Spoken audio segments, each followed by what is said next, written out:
You're watching The Experience, Comic Culture and Sales, streaming live daily to Facebook, YouTube, Twitch, and Twitter.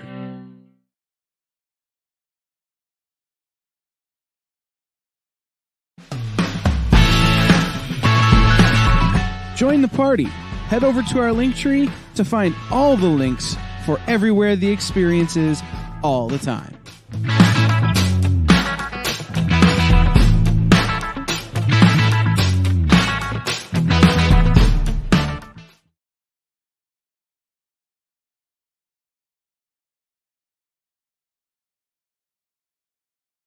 For years, I have traveled the world slinging my creator-owned comics at the biggest and hottest cons. Now I'm sitting down with creators who have active crowdfunding campaigns happening right now, and I'm opening the gateway so that you can connect with them and support their work. You're watching Kickin It With Onrie, the live crowdfunding show. What is up, everybody? Welcome back to Kickin It With Onrie, the live crowdfunding show. I am your host, Onrie Kompan, and I have a very special guest here with me this afternoon. This is a gentleman who actually got me some work during COVID, and is a fantastic writer. And he has put out a line of books, which I was credited for editing one of them.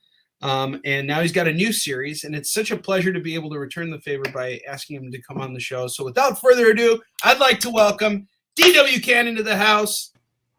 Hey, how's it going, man? Thank you for having me. Thank you for the introduction as well. It was great. It's great working with you back then, and great seeing you again now.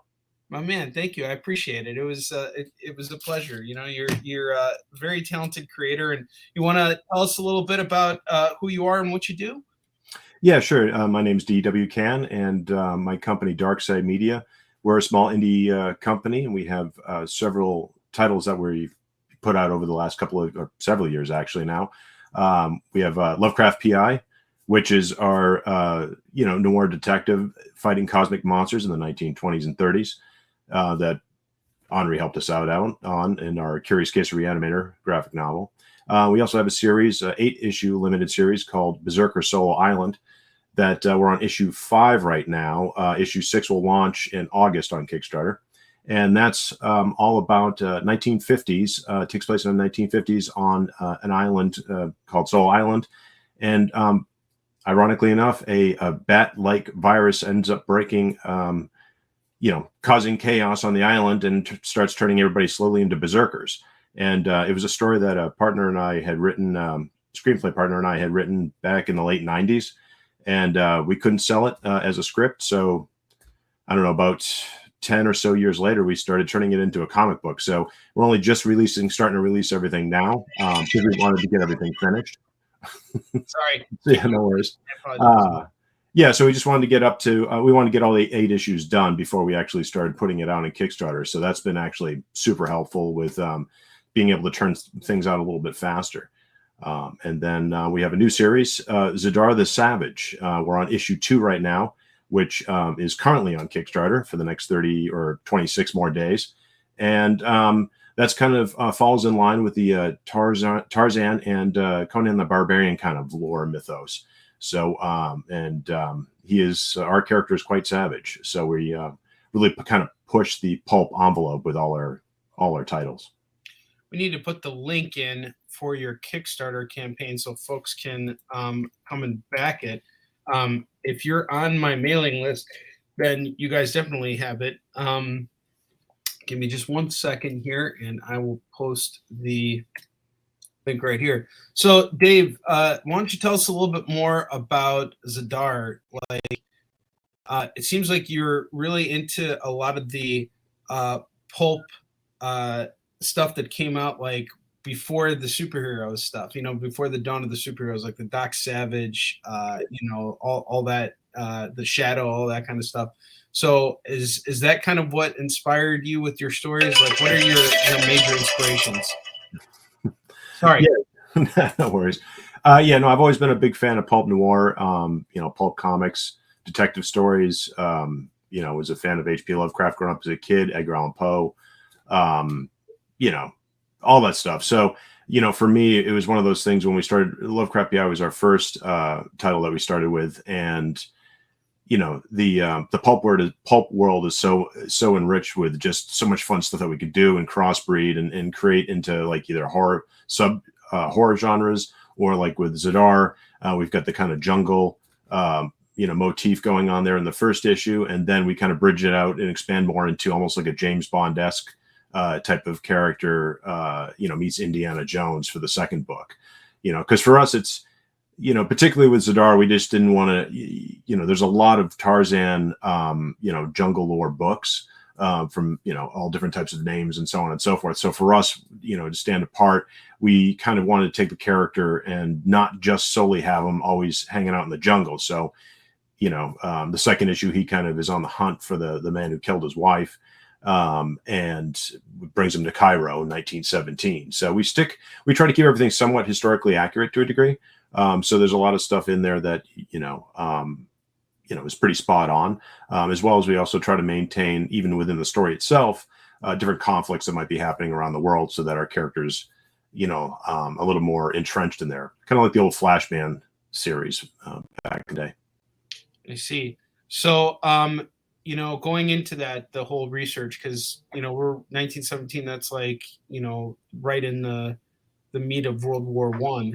Right.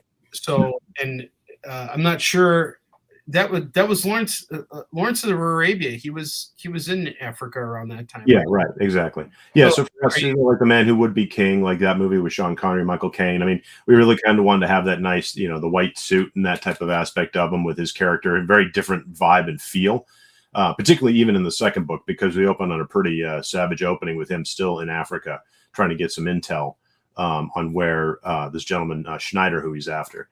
So then once we pick him up in Cairo, he's definitely got the white suit, but doesn't have shoes. He likes to travel barefoot, as we know. So, so it's kind of nice. But he's also cultured as well. We pick him up in his mid-30s. At this point, he has been through various wars himself. He is actually, been in society prior to, being in the jungle. So in book one, we open with him meeting Rose, when they're probably 18 years old, 19 years old.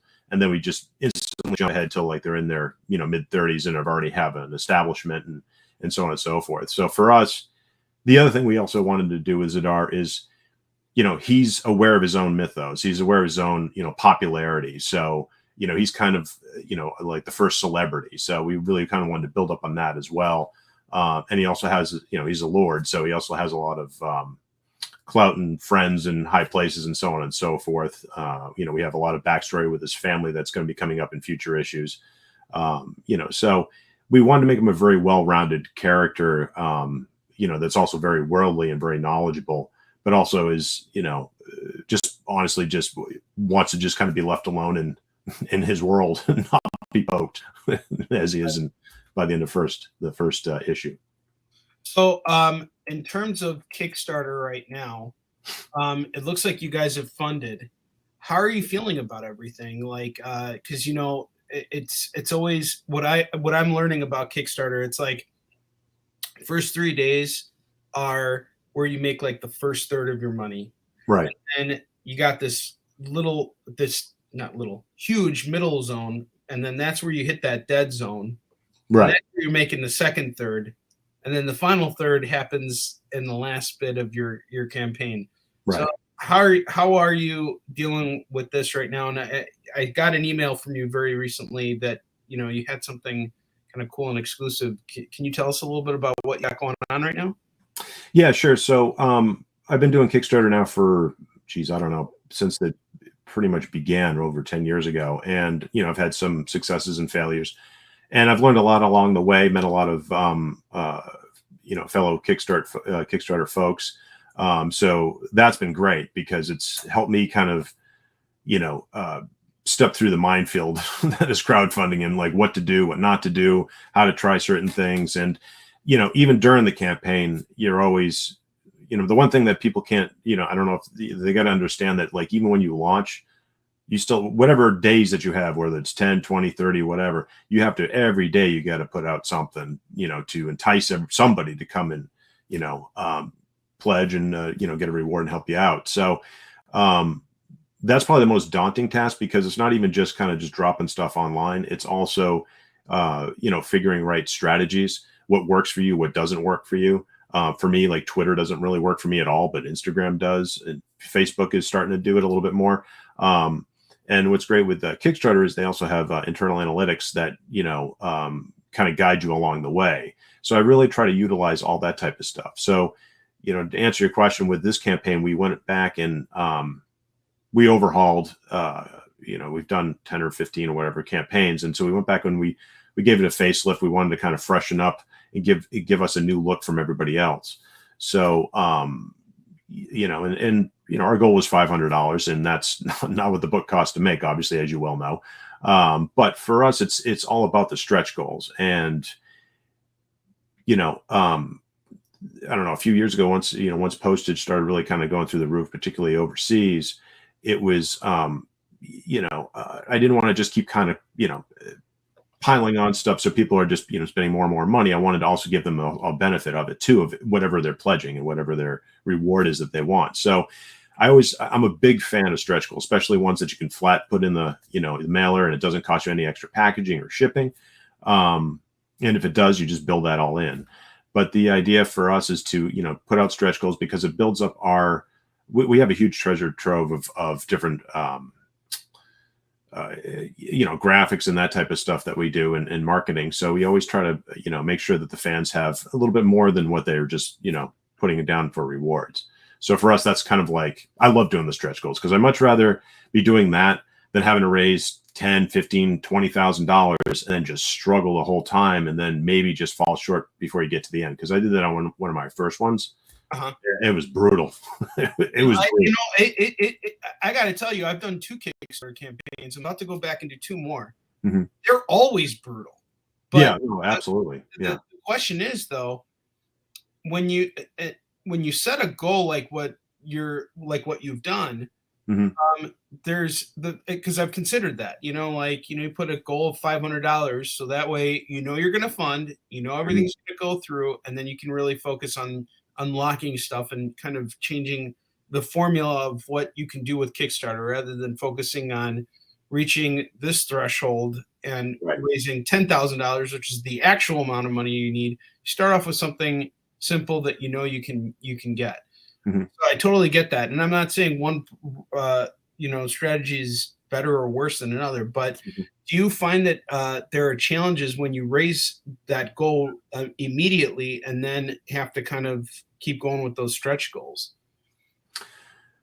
Yeah, I mean, I've done it both ways, and they both are very challenging. But the way I see it is for me, it's I took on the task years ago when I did Shot in the Dark, our first Lovecraft book, and we did that as a 3 issue series. And the first issue we put on Kickstarter, and we were trying to raise enough money to do the first, second, and third. Well, other than the first one being partly done, the next 2 took like 2 more years or whatever. It was brutal, and I never made as much money to, at the time when we did the Kickstarter, we never made enough money to make those books, so I was all out of pocket. So then we went back and we did it as a trade, and we've been building it up from there. So that lesson that I learned was that for me, anyways, I'm not saying this is for everybody, but for me, I just put the whole nut up front first. Whatever book I'm working on, I make sure it gets done, or it's at least in the 85 to 90% range, because the way I see it is that once the Kickstarter's finished, I can get people the book within 2 to 3 weeks, shortly after the Kickstarter funds come back to us. And, even sometimes sooner once I get everything, if I see everything that has gone through. And so then that way it gives you, it's not only do you deliver quicker to your fans and they like that, but also I already have material on hand. So I'm doing 15 Comic-Cons this year. So for me, it's very important. 15. That's a huge step up for you, because you were doing a lot fewer prior to that. Yeah, I think I did my biggest year, and that was 10. But before that, I was only doing like 3 or 4. Yeah. So that's really, so you're amped up. Are you focusing more on comic conventions, or are you? Because I remember before you were telling me you went to a Lovecraft themed convention, and you were kind of narrowed it down that way. But what's going on now? Like what kind of cons can we expect to see at? Yeah, I mean, I'm mainly in the Northeast at this point. Stuff that I can just drive to. I flip between, 1 day shows, 2 day shows, 3 day shows. I'm kind of all over the place. But what I found was that I need merchandise, and I need merchandise to, sell at the show. So, instead of me just constantly going out of pocket, if I don't make my full nut on the Kickstarter, it at least allows me to make enough for the, to pay for the merchandise that I need. And then that way, in turn, I can sell it at shows, at these different shows, and I'll slowly start making back my money and go into profit. So that's kind of how I look at it. I mean, we're still marketing and all that stuff is still kind of new to us, of like where to pinpoint, where to get it all out there and so on, and to really maximize what we're trying to do. So that's why this year, I just wanted to jump into the deep end of the pool and do 5. We're doing 5 Kickstarters this year, and we're doing 15 shows. So I really wanted to kind of make a full impact on that and just see what happens, I think you'll be relatively surprised. Like, I think the more you put yourself out there, the better off you're going to be. And the thing is that your attitude about Kickstarter is so spot on about getting the actual product done before you even hit that launch button. Right. There are a lot of creators who have learned that lesson the hard way, and I fall into that category where I went to Kickstarter before I produced the product. So now I've been waiting until it's actually done so that when I hit that launch button, you're getting your stuff just as soon as the campaign ends. And I think that's really the right way to do it. So how many campaigns would you say you've done in total over the years? Here, let me look. I think 572. No, I think we've done. Let's see. No, it doesn't have. Oh, maybe it has it up here. I think I'm up to 15, something like that. Wow, that's a lot. That's a lot of campaigns. Yeah, something like that. Yeah, go ahead. You say each time that you're learning something new that you do that you do a new campaign. Yeah, like for instance, like this campaign with Zadar. So one of the things, I mean, because you're always confined into however the program works, whether you use an Indiegogo or you're using Kickstarter. And out of all the years I've been doing Kickstarter, the interface hasn't really changed very much. And so you're kind of confined to, how to use that space. And the biggest problem I always have is that when you go to any campaign, not talking about mine, but if you go to any campaign and you're scrolling and you're scrolling and you're scrolling, it's like, man, there's a ton of stuff. It's like you get kind of lost. And then, then you have to try to, some people try to coordinate it to the right side where you have all the rewards and everything. And so we try to keep it, we kept trying to keep everything kind of, condensed. But the problem was that, not a problem, but my company was growing. I have more merchandise, and the add-ons are a huge thing with Kickstarter for me right now. So actually my writer, Ryan, co-writer on Zadar, he came up with a suggestion, which is our new format now, where we have the backsplash and then we have the stuff kind of broken down very simplistically, but then everything's all, easily transferable into the reward section. And then the other thing I did was this time around, I do a lot more package deals. So, if you're a first timer coming to the site and you want to get, Zadar 1 and 2, and then you automatically will get a pin and, this, that, and the other thing. And then you can get, some of the other, some of our other books in our catalog. So that helps the person that just wants to go there and do a one click. So you're not having to go into the add-ons and go, oh, I want this one, and maybe this one. This way it's like, okay, you get 4 or 5 different packages. And then what I did with the packages, I made them some of them early birds, so that you can, obviously, you're not really losing any money or gaining any money. It helps people out being more incentivized. And then, then once you sell those limited ones, then it goes up to the regular price. But it's just, like I said, it's all kind of an experiment with this stuff, and it's fun to see reactions. I mean, for me, a successful Kickstarter, one of the ways to make a successful Kickstarter is not having a lot of questions being thrown at you by customers that are they don't understand what you're trying to do. And to me, I think I've been, knock on wood, I've been doing pretty good with the last, over half a dozen where I haven't really had any questions. Or if people have any questions or suggestions, I'm Johnny on the spot with it, and, help them out, try to figure something out, or we add add a reward if that's something they want. So it's, I'm definitely hands-on with all that, making sure the customer's happy. Leather backer, I should say. No, that I think that's all spot on stuff. And so now you got multiple titles in the works, and I can see based on the campaign that you're also pushing a lot of that of your other projects as well. Mm-hmm. Have you noticed that working? Because one thing I've been thinking about with my campaign is just kind of shrinking the amount of stuff that I put up there. Like I noticed in my last campaign, I had like 30 different rewards.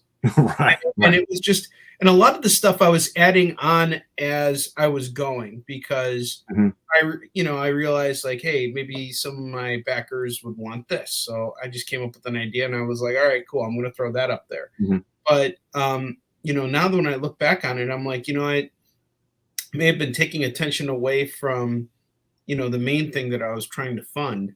Mm-hmm. What do you say to that? Yeah, I mean, it's funny that you mentioned that, because I did a Kickstarter beginning of last year, which was we did a noir version of Curious Case Reanimator, because everybody was liking Daniel's inks. So we did that, but what I also did was that we had created, I think, 4 different monster kits, model kits, so that you can buy. And I just wanted to do a kind of a big bombastic Kickstarter, because I usually try to stick to very small ones, like the Zadar one. And that was brutal. I mean, we did very well, but it was just a lot of working parts. And I don't like to try to do too many of those often. But for my Lovecraft, and I have a new Reanimator series that's coming out in the fall on Kickstarter, and for that we're doing. I've already commissioned a guy, so we're doing a figure, a 7.5-inch tall, painted, completely finished figure of Herbert West, in a pretty wild pose, and we're also doing a radio drama, for LP and MP3, as an adaptation with the story itself. So those are bigger items, but I'm trying to do very like boutique stuff that's kind of is above just doing like prints or your mug or whatever you want to do. So, but it's not too high and too out of our range. Like the figure is expensive and expensive to produce, but if you take pre-orders, I'll have the prototype with me at shows, so I can show people at shows, and I have a pre-order button on top of Kickstarter. So to me, it's like once I get to that point, I'll be able to pull the trigger and do the manufacturing. And it's just, for me, it's just timing with all that stuff. But that's something new I'm trying. I've never tried that particular way of marketing something before. So with this, that's why we tried to keep, again, with the new design that we have on the site now, we've really condensed everything. Because if you look at my previous site that we just did a couple months ago, it just goes on and on and on. And it's just like, I try to make things abundantly clear so people, can navigate through it properly. But also you don't want to be gluttonous either. So, there's that fine balance. And I think the way we designed it, and the other thing too, is we wanted to design the new campaign, and from here on out, this is how we'll do it, where we take artwork as the backsplash or whatever we do, and we kind of integrate it in with the rewards. So you're actually in the environment itself. You're not just like, oh, this is Kickstarter, this is, Indiegogo. They're all separate things. Let's just blend it all together so that when you go to our page, it has a kind of an aesthetic look and feel, and doesn't feel kind of cold with all the white there, background. Yeah. Dave, you got 2 comments here. The first one is from Mark Pikus, who says, I'm checking out the Dark Side page. Good stuff. Are these characters connected in a parallel universe, setting, or world? Lovecraft, well, in this new issue of Zadar, issue 2, Lovecraft does make an appearance. And the reason why we did that was because originally we had written Zadar as a Tarzan comic. And with, because we had this public domain stuff now and all that stuff is available. And we ended up going to the Edgar Rice Burroughs family. And after talking to them for several months, we decided to part ways because, the way they saw the IP and the way we saw the IP.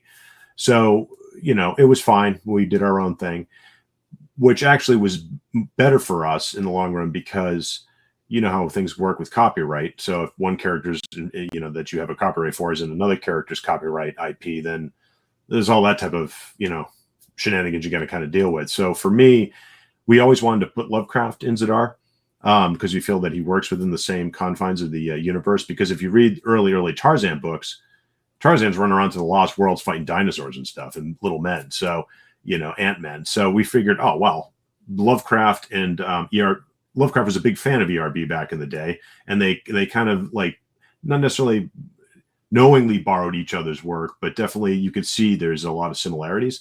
So for us, it was kind of a no-brainer. And so the kind of the operatic story that we have with Zadar going now moving forward, Lovecraft is going to be popping in and out. So to answer your question, with those two particular series, yes. I do have Easter eggs in Berserkers that kind of go into the Lovecraft stuff, but I haven't decided if I'm going to make that full jump yet. Interesting. And then you got a second question from JD Smith. JD, what's up, brother? Jeffrey Combs, Herbert West, or a new design? Yeah, so funny that you mentioned that. It's a new design, and the reason being for a couple of reasons. One is that Jeffrey Combs is like anything with Combs to do with Reanimator via the movies is all copywritten, trademarked. I mean, that's all, you can't really use his face, So, even though he's synonymous with that, it just gets kind of tricky. So what we did was we created a new version, but kept in the spirit of Combs. And for us, it was Crispin Glover. So he took kind of his likeness and idea. And to me, if we were ever able to make like a Reanimator movie, he would be the great Reanimator to be in it, the Herbert West. I would also like to have Combs in it as a different character, which I've already written for, in a screenplay form.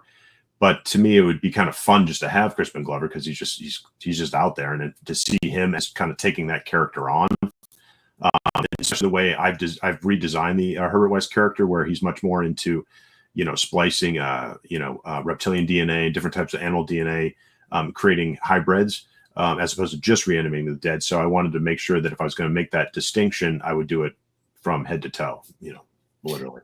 All right, now we're getting more comments. All right, so check this out. JD's really happy that you're thinking Crispin Glover, and I agree. That was always a really great call. Thanks. And actually, hearing all this stuff about Lovecraft PI, it's taken me back to a fond time I had working with you on that. We had a lot of fun. That was a lot of fun. I like that. I don't want to talk about what we're working on together, but that particular project, I remember. That process quite a bit. And that leads us to our next question from Mr. Michael Libby. What's going on, my brother? How early would you recommend seeking a copyright for a character/story when working with a partner, as you mentioned, parting ways? That's a very good question. And speaking of which, this man that you guys are looking at here is the man who encouraged me to get my act together and get Yisun Shin trademarked. And last year we managed to get that done. Oh, nice, man. Yeah, no, I remember I was on the phone with you when you actually got your trademark, and he was reading to me everything. And that's a huge accomplishment, especially in your case, given, what you're working on with Lovecraft Guy. But let's go back to answering Mr. Libby's question. Yeah, so I mean, I was always taught, because I come from I worked in the film industry for 30 years. So for me, I was always taught that whatever you come up with, with an IP, not saying everything, but for me, I knew that going in with Lovecraft, because of at the time over 12 years ago or so, he was starting to come back on the radar with people, and we had written the original script that we had written for Lovecraft PI. Was a screenplay, and we had started shopping that around, and again it got rejected, and so then we decided to make it into a comic. So during that process, I was like, you know what, this is, and various people in my company, we were talking about it, like, this is such a good name, Lovecraft PI, Paranormal Detective, that we really just got to solidify that, make this ours. So it took me about 3 years and a lot of money, because there were some hiccups along the way, because Lovecraft, there's so many different types of trademark versions of Lovecraft that you have to, and it's not even just the name, it's all the little stuff that people ask for. And if certain things get asked for on one end under somebody's IP, and you're trying to get the same thing, then the government markers, they kind of look at it, go, well, he's kind of the same as this, so we can't really allow him a trademark on that. And it's like, well, we're not the same, but anyway, so there's some sticky stuff in there. So for that one, it took about 3 years, but then I just did one for the Miskatonic Supernatural Detective Agency, and that actually went through with less money being made and actually a lot shorter time. So, I mean, I wouldn't say you have to trademark everything, but I would say that if it's something that you're really sinking a lot of money, time, and effort in, you believe that's going to get out there, and you think that something will flourish bigger than that, then I would definitely suggest it. As far as copyright, I mean, the minute you write anything, it's technically copywritten. So, but to get it like legit done, you have to send a physical copy into the Copyright Bureau, and that's I mean, that's up to you. I mean, Al Gore sent a copy of his book to the Copyright Bureau to get it copywritten. Oh, did he? Yeah, I bet. I'm sure he did. Kyle says his IP attorney says trademark early and trademark everything, that they has ulterior motives or anything. I actually did take that step. I trademarked my wife and my children. Oh, interesting. Yeah, no one steals their rights. Right. They're in America. They're free. Yeah, exactly. Well, see, the other thing too is I always kept hearing that, if you get stuff involved with the studio system, especially in Hollywood, there's a good chance that, say, you're a guy that comes along and you have a great idea, you have this thing you've been working on for 10 years, you've been putting out a bunch of books. So they're like, yeah, we're interested. They'll instantly go and trademark it, and so it's one of those things where then you're kind of SOL because now they own the trademark, even though you're still publishing the book. It's like, well, wait a second, so, I don't know. I'm just I'm a little paranoid about all that stuff to begin with. So, especially since we spend so much money, time, and effort, putting all this stuff together, you really, I mean, you just got to protect yourself, as best you can. I agree with that. Mick Bayers or Byers, Mick, I'm sorry, I don't mean to botch your last name. He has a question for you. Did you approach ERB Incorporated or did they approach you? He says he's kickstarted books based on ERB's Barsoom and had no contact with them. Interesting. Yeah, I mean, we only did it because of the fact that when we had written, because the first issue is Zadar, we based off of Zadar the Untamed. The fact that when we had written, sorry, it's okay. A window opened up. Yeah, so when we wrote Zadar, the first one, we based it very loosely off of the Untamed. We, kind of like what we do with Lovecraft, we take essences and then we kind of build in our own story around things. So it's, you're not just reading the original transcript. And so, I don't know, it was 4 or 5 months in, we were still working on the book, and we were just like, I was a little leery because of the fact that with ERB, they trademarked, I think they've got like 25 trademarks. I mean, it's insane. But they've got a trademark on Tarzan, the name. So even though the work is in public domain, the name is trademarked. So I didn't know if I was going to get in any trouble by putting something out that was Tarzan, even though, you know what I'm saying? Even though the information inside was public domain, but you're actually using their logo, and not the logo, but you're using their name, and which is trademarked. So doing Kickstarter, I didn't want to take a ding and have Kickstarter hit me with a cease and desist, which I know happens. So my buddy and I talked about it, and we're like, okay, well, we had this other name Zadar, which is kind of a joke anyways, that we were like, oh, we'll just call him Zadar if we can't get it. So we went to ERB, and then we spent about 6 months talking to them, and they loved it. I mean, they loved the book and what we were trying to do with it. And they gave us a list of, how the character should and shouldn't be, or do, what he should and shouldn't do. But it was more of just the fine, the fine points that didn't work out for either one of us. So that's why we decided to move on, and we changed a few things, and they were fine, and that was it. I mean, we're at the middle point of this episode, and sure. I just want to let you guys know, Kyle just dropped the Kickstarter link again. Back this freaking campaign. What are you doing?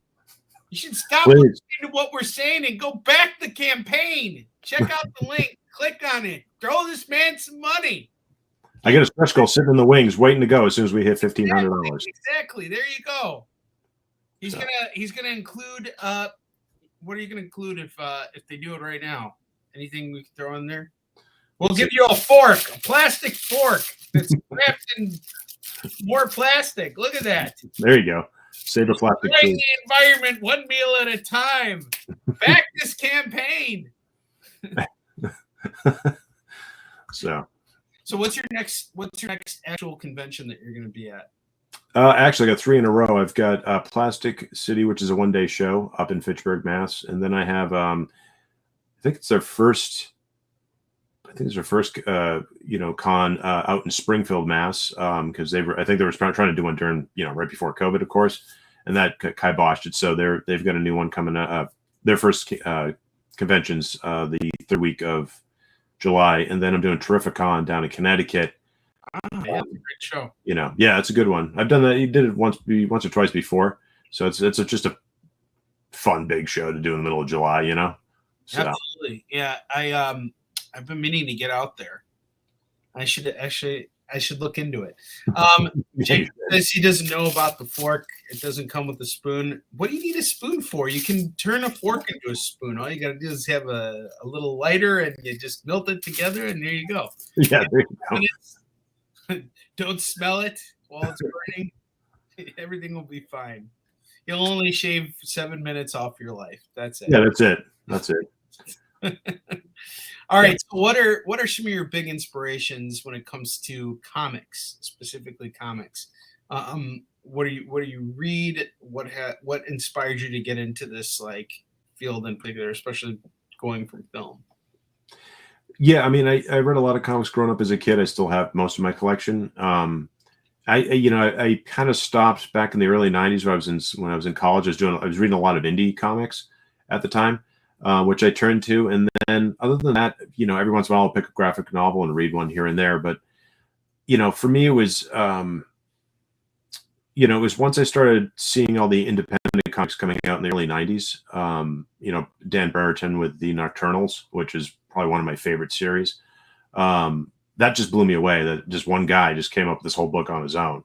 He did the writing, coloring, and all that. The drawing and everything. And being an independent filmmaker myself at the time, that just spoke to me just on the kind of the same level, but different art form. And so I kind of always kept that in the back of my head. And once we started doing Lovecraft,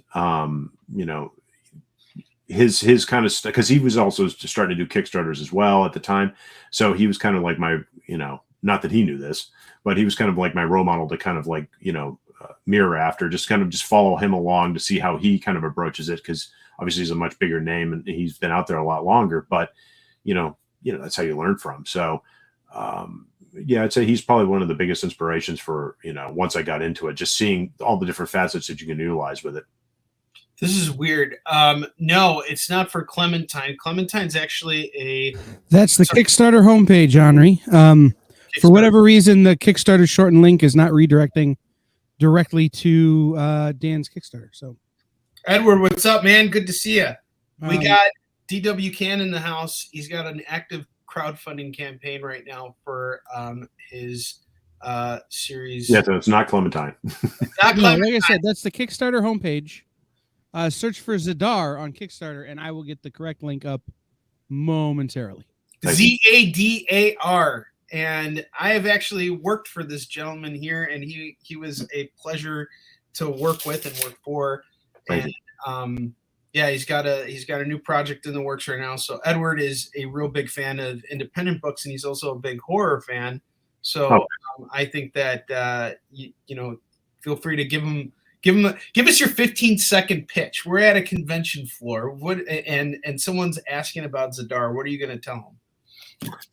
Yeah, so Zadar, it's we're basing it off the Noble Savage type of series and mythos of the man, lost in the jungles of Africa, the old Tarzan mythos, and we take our character and bring him into the forefront of him being not even just the noble savage of the jungle, but a gentleman amongst scholars and a very smart individual who is able to not only swing from trees, but can MacGyver anything together more or less. This is a kind of a roundabout character that we wanted to parlay into just kind of the pulp myth, the pulp just the pulp mythos of that time period. I mean, it's one of my favorites. So, yeah, then this particular book, we have Lovecraft PI, who shows up at 20 years old, and this is his first case file.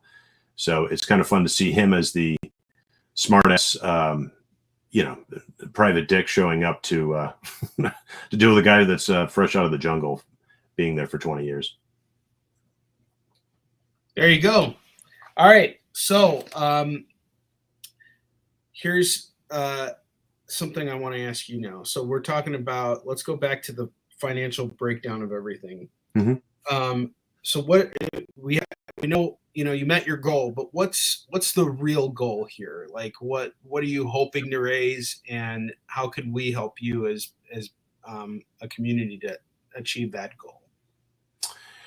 Yeah. So, you know what? I created 16. So I just looked at it. So yeah, I've created 16 Kickstarters so far. You can't even keep track. He's doing so many.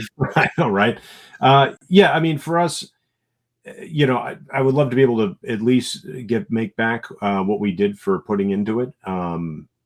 So for us, it's anywhere north of, 7,000, 10,000. Because the other thing too is you got to understand, it's not even just the book that people are putting money in towards. It's to keep the kind of machine working. I've got half a dozen guys on staff that work for me, and from around the world that do everything from lettering, inking, coloring, everything. So it's one of those things. We have a really good kind of a machine going right now with the company, and in order to make that happen, our Kickstarters have to be successful. And much more successful than just $500. So that's why, we do that, because like I explained at the beginning, it's for me, it's not about just the goal. It's about getting you guys more material for more bang for your buck, so to speak. Excellent question, or excellent answer. Sorry. So you said you worked in film. Yes. Tell us a little bit about what you did and like what your experience in film was like. Yeah, so I started working in film back when I was, fresh into college, when I was 18, 19 years old, and just always wanted to direct. I started working as a prop guy, or actually, first thing I did was a stand-in, then started creating props for a couple of shows, and then worked as props and art directing for a lot of years. And on the side, just started shooting my own short films, and meeting more and more people out there in Hollywood, and bounced back and forth between that, makeup effects, because that's what I went to school for originally, and would ghostwrite on screenplays and rewrite like old, not old, but rewrite like B movies for that type of stuff, B movie genre screenplays, and ended up directing a couple of little low budget shoestring features. And then later on, I ended up I was getting called by companies to come in and basically kind of clean house, whether it was fixing, trying to get productions back on track that had derailed and were losing money rapidly. So I'd have to come in and get rid of people, move things around, and try to get them back on track. Or I also edited film. So I was also called in sometimes to re-edit pictures to try to, to try to make them a little bit better than what the original cuts were. So, and then after that, I just was, that work started drying up, and I was not even like really following it as much anymore, because when I started getting into comics, I was realizing that a lot of our screenplays we were writing, we were trying to sell, and nothing was happening. So people were taking stuff from comics and turning them into pictures, and we're like, well, let's do that, because to me, it's kind of a no-brainer. A comic is basically a perfect outline that has pictures in it to get your point across very quickly. So if you've got a 32, 64 page or whatever page book, somebody could they don't even have to read the story, but they can look at it and get an idea pretty quickly of what, you're trying to get across, as opposed to sitting there reading a screenplay that's 150 pages. So, and that's what's been working for us, trying to get stuff, in the door, so to speak. People look at that, and then they come to us and say, hey, we want to see more. So that's kind of where our goal is right now. And for me, I just, being able to independently produce the work that we're doing the way we want to do it, and with the team that I have, is valuable. I mean, that's like the greatest gift I can have right now. So it's cheaper than making movies to some degree. Well, I was pretty inspired. I remember you and I were having a conversation about this, and you told me how you came on a set, and you guys were working for like 6 days straight to make this whole film, and no one was really sleeping or resting in between. Like, you guys were just literally plowing through this. And it seems like that kind of experience kind of prepared you really well for jumping into making that segue into comics. Yeah, in a lot of ways. I mean, like I said, I edited a lot of pictures, so I mean, it's a different. Writing a comic script is very different than writing, obviously, a screenplay, and I've gotten better at that, thanks to you, of course. And one of the things I've realized is, because I'm much more of a visual person to begin with. So for me, like, once I start seeing the panels kind of come together in my head and write it down, I have a pretty good sense of what I'm looking for. But the amazing thing is when I send it to my illustrators, whoever I have illustrating the book at the time, they're like I had a cinematographer that's a very good friend of mine named Ed, and he shot all my pictures. And him and we wouldn't even have to really exchange too much information. He just knew what I was looking for. And that's the way I have it now with the illustrators that work for us, is that I'll send stuff to them, and when I get the pages back, it's better than I could even come up with. And Pablo de Bones, who does our illustrations for Zadar, our Zadar series, I mean, he's got such a great eye for epic scope. And so when you're reading it, we have a trailer that's on our Kickstarter right now that's a motion graphic trailer. But when you watch it, it's like, I want to see that as a movie. There's a lot of like good beats in that really kind of sells it as a kind of a fun little action movie. So that's kind of, I guess, what I bring to it, because I'm very much from a cinematic face. So all our books are very, even Berserkers. I mean, if you go through our series with Berserkers, I think it's a very cinematic story and series. So I think that's one of the things that I kind of, it's been nice, going from the filmmaking into that. It's kind of satisfying, actually. That's interesting. So you got 15 conventions lined up. You're doing all these, Kickstarter campaigns, 16 crowdfunding campaigns. Nick Barucci's in the house. Be sure to tune in for his original art show. He's going to be giving away a piece of Hulk artwork tonight, which actually looks really insane. I have seen it. And if you guys are subscribed to the EXP mailer, then you got it too. And it is really awesome. So be sure to check that out in the next 12 minutes. But going back to Dave here, you've got you have grown significantly since you and I last actually spoke. It's just amazing to see where you're at now with everything. And what in your mind, like, what's the ultimate goal? Like, what's the next step? Because between you and me, I know, some things, and it's that's why I'm so much more impressed to see where you're at now. Right. So I'm curious to know, what's the next, where are you going? Like, what's the plan right now? Yeah, I mean, for us right now, we have the series that we're working on right now. We just want to kind of keep, getting it out there further to the fans, and ultimately, eventually start producing this stuff into either animation or live action projects. During the pandemic, and even before that, I was working with some people to bring Lovecraft PI to light, and we got, I wouldn't say very close, but we started up a hill and we were almost to the top, but didn't end up working out. And it was kind of a shame, because we spent a lot of time and effort on trying to put this stuff together, and everybody seemed to be kind of on board about it. But certain things came up, and that was it. So that's kind of what we're just doing now, is we really just want to keep, I think right now in the world, there's a lot of things going on, and I think people are looking towards the way films were back in the 60s and 70s, where there's this kind of, underground upheaval of independent films and new talent that was coming through, like Scorsese, Lucas, Coppola, and those guys. So I think that's kind of where we're at now, is there's, the superhero stuff will always be there. But I think when you start seeing, peeling it back and seeing stuff like, like yourself, Onrie, and myself coming up with some new and interesting independent books, take a read. I mean, it's one of the things I love about Kickstarter too, is you can sell PDFs. So even if you don't want to spring for a full print comic, you can get a PDF for a few bucks and know if you're, into this type of work, this type of story and this type of universe that we're trying to create. Yeah, I agree with you. Another thing too, I had a really interesting conversation about this earlier today with another cohort of ours. And, the thing is that independent comics can do things that mainstream comics can't. Absolutely. Yeah. And I'll tell you, the most important thing that indie comic can do is they keep you on your toes, because with any Marvel or DC comic, everything is always going to have the same resolution. Spider-Man is always going to win. Iron Man is always going to win. Even if he loses, he's still going to win in the end. He's the hero. He's been around for, they've all been around for decades now.